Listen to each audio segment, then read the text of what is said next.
და უკრაში ერთხელ ფაქტიურად აყადაღებს აგაშოს მიყადაღებს და ერთი თვის ვადას მაძლევს რომ გადავიხადო ჯარიმის თანხა თორა მომხრება იძულებითი აუქციონით ეხა ამაზე არ ვტირი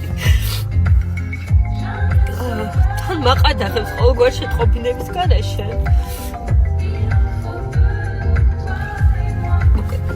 ეს რო გადავიაროთ ეხა იმაზე ვტირი რომ ჩვენ ხო სულ გვეძახიან აკაცუკებს და რაღაცა დაფინანსებულებს და ამ დროს ადამიანებმა საკუთარი ცხოვრება შეეწირათ და ფინანსური კეთილდღეობა და მართლა კარგად ცხოვრობთ მინდა გითხრათ და საერთოდ შემოსავლის გარეშე ვართ ამ ბრძოლის გამო მაშინ ახლა ვიმყოფებით და ამ დროს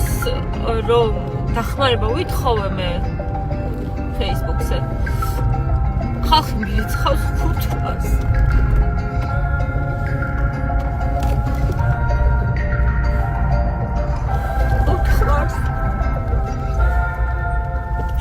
ანუ ხო წარმოგიდგენიათ ეს მათთვის რომ ხალხა და ამ დროს ყველაფერად ცდილობენ რომ შენ დაგეხმარო